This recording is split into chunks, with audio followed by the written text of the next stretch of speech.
Guys, this is my friend Jill. Hey. Jill is a gardener, market gardener, small farmer, mom, friend extraordinaire. Recently I told you guys about going and photographing a birth. It was Jill's. She's my friend. She also has a YouTube channel, and I guess, how did we meet? It was kind of through Instagram, wasn't it? Yes. Sort of, but we had like a bunch of mutual friends who live local. So kind of cool. We've been friends for a few years. She rode up here with me to Baker Creek this weekend, and we've just spent like 30 minutes picking orders. Oh, I could seriously do that all day. Yeah, that was really fun. So, what do you think? What are your initial reactions? This is the first building you've been in. It's pretty overwhelming. Yeah. And I've never seen so many seeds in my entire life. So that's fun. Yeah, it's awesome. So we are picking some seeds and filling some orders here at Baker Creek. I'm going to show you real quick how the system works. It's genius. It is so cool. So if you've ordered from Baker Creek here in the last couple of days, or today, I don't know when you'll see this, probably a couple of days ago. Anyway, I might have picked your order. And Jill and I are back here picking seeds and filling orders because it's like the most therapeutic thing. Okay, so basically there are all of these seeds in this haul, and basically when an order comes through, it lights up how many need to come from each one of these things. Each of these is a different variety of seeds. And so like here, this is a Japanese long cucumber, so I'm gonna put one of those in there. And each time the seeds go through one of these scanners, it turns the light off over it. Then we can follow these guys all the way down here to the end, where, and then when they reach the bin of the order that they're supposed to go in, they get kicked out with this little arm into the bin where they go. 2 free seeds, and then they order more than 1. Right. So some of them get all 4 of the free seeds because yeah, I've met John before. He's the fastest seed drawer in the West. they've got 3 up there now, and we'll usually have 3 or 4 back here. Jared comes down and picks. All of his kids come down and help pick. Everybody's involved in the picking line. Everybody will have their shift. They've got to come fill it for a couple hours each day. Yeah, I can imagine. How they used to do it is they would print off an order and go in the seed store and be like, this has This is wild.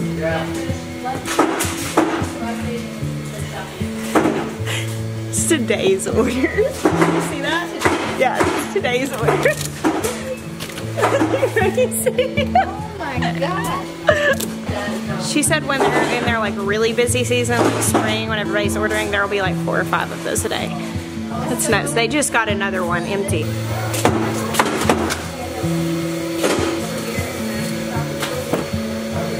I wish I knew which of these orders are belonging to you guys so I could like put a note in it or something. That would be so funny.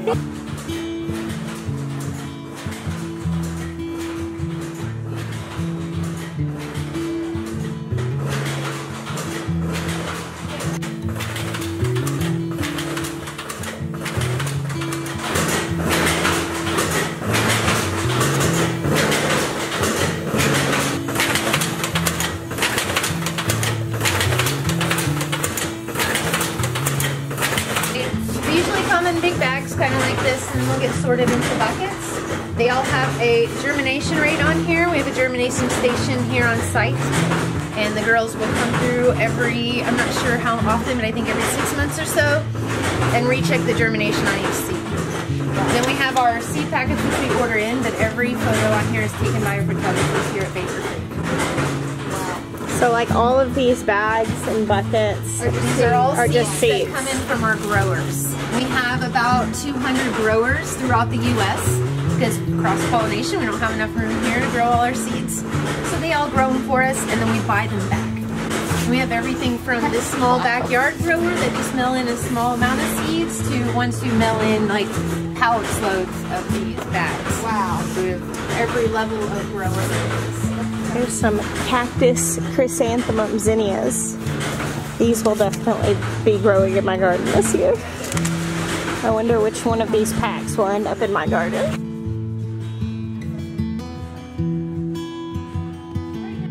So this room is really cold. This is like where all of the bulk seed storage is.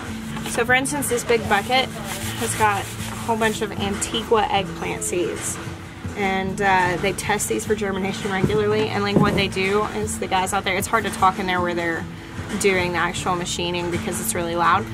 You can probably hear it a little bit, but they take these buckets in, they put them in the machine, and it sorts out and counts, you know, roughly the seeds that go into each packet. It's really cool. Another really interesting thing, because I've gotten about 10 messages just in the last couple days since everybody's getting their seed catalogs, and people are saying they're already sold out of this thing that I was wanting, but like check back, because basically what that means is that it's sold out on the pick line, but they probably still have the seeds back here, so you just have to wait for them to package them more.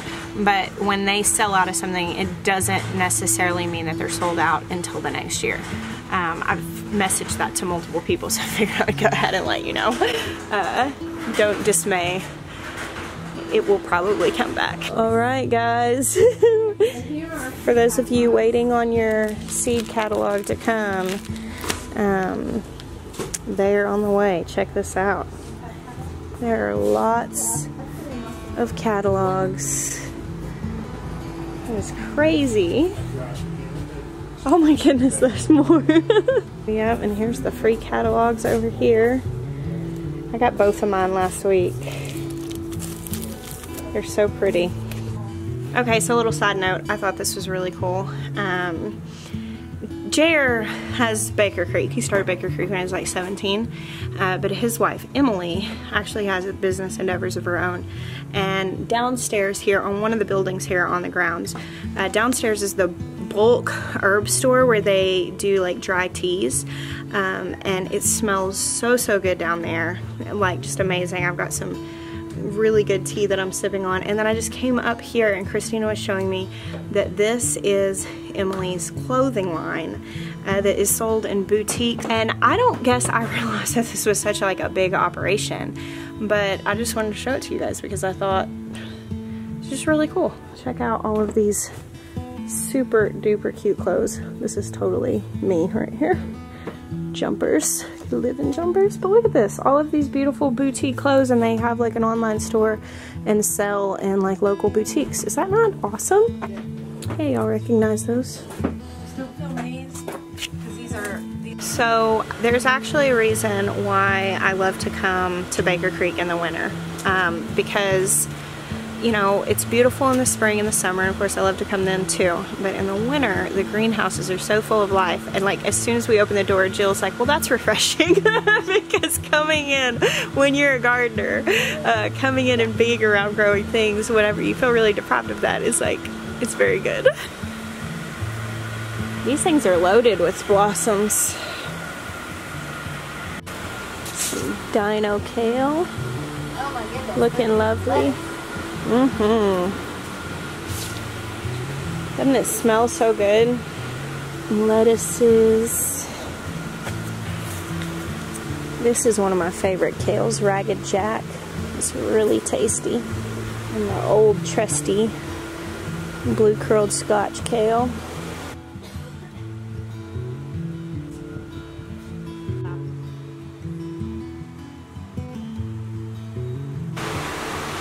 Look at all the babies. This is the little kick in the pants I needed to be ready to go home and start my winter crops here in a little while. I'm going to start all of my brassicas and everything inside from seed, and I was hoping to start it right after Christmas. Seeing these is making me feel super motivated.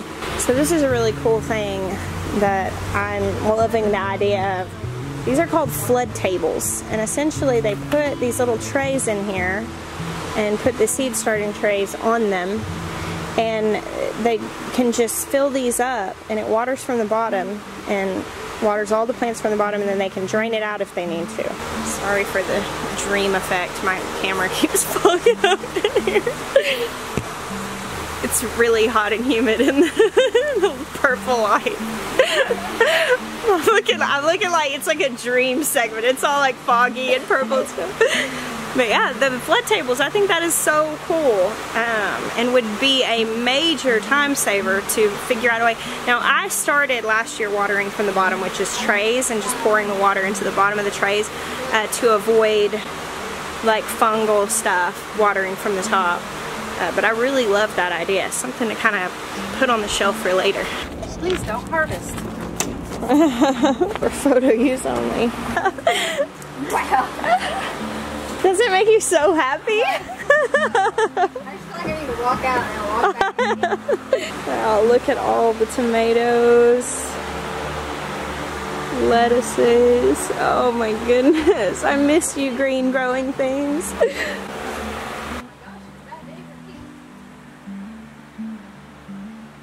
Look at the rapini broccoli growing here. Some of it's starting to flower, but these are so big and beautiful. Tomatoes, my old friends, smell so good. I just want to rub my face on them. Oh, look at the purple lady bok choy. That looks really pretty. And this calabose cabbage. I'm pretty sure this is on my spring grow list. It's on my short list from looking at the seeds that I have. And seeing it in person is definitely making me want to grow that one. This is pretty exciting. Now, back in May, whenever I was up here for the spring planting festival, I came in and looked at the greenhouses, and they had just put in these pepper plants, these death spiral pepper plants, these little baby plants that they were growing out for a seed trial where these seeds are going to be for sale. And I saw some drying inside in the warehouse, but look at these guys. I feel like being like, guys, you grew up. Look at these. These pepper plants are taller than me. Is that nuts? Really like funky, squinched up peppers. They turn orange. I guess they don't have a lot of orange ones out here because they're picking them for drying. Corn over here on the right. And some citrus in here, but for the most part, this is all of these death spiral peppers, which are massive. I don't know if I've ever seen a pepper plant that tall. That thing is probably 7 feet tall. Christina was just telling me that when you're growing in a high tunnel like this, obviously pollinators can't come in and do their job, and there's no wind, so you know, even things like tomatoes that may self-pollinate, there's nothing to rustle them to make that happen. And so actually they blow the fans in here. There's fans all around to keep the air moving so that that can happen, and also that helps with keeping the foliage dry and all of that. But also they actually purchase pollinators, and they have little bee houses in here, and they let bees out as well as ladybugs and praying mantis for pest control. All of these greenhouses are organic. Isn't that really awesome? Wow, look at these guys. So beautiful. And it's so huge. This is really pretty. Look at all the citrus. Much of this food ends up in the restaurant here. What are you thinking? Looks good? Yeah, looks really good. And during seasons where there's a lot of excess, it gets donated. Those are the questions that I ask. Because this is a lot of food. This is a whole lot of food. I'm just in awe of how much food is growing right now in December. Hey, check out that dino kale. This is what happens if they are given the opportunity to just keep growing. You just keep harvesting off of them, and they just keep growing. Looks like a little tree. I know we've decided that now is not the season for us to get a high tunnel greenhouse. We've just got a lot going on, and we know that we're not going to stay at the house that we're at forever, and so we don't want to make that investment and all of that, everything that that would entail. However, being in these right now in December while my garden at home is completely brown, this definitely makes me look forward to the day that this is a reality. Being able to grow a whole bunch of food like this. I mean, just the amount of greens and kales and bok choys and all of that that's growing in here. I mean, even tomatoes growing in here. I am like, man, this is really cool. What a huge benefit that would be to season extension. Yeah, so these are the seed drying trays, and of course they're empty now because it's cold and moist out, but at the end of summer they'll have a label on the front and seeds inside drying. That's really neat. It was a beautiful day, and as usual I got caught up in it and forgot to say goodbye to you. So thanks for hanging out with me today. I bless you. Until next time.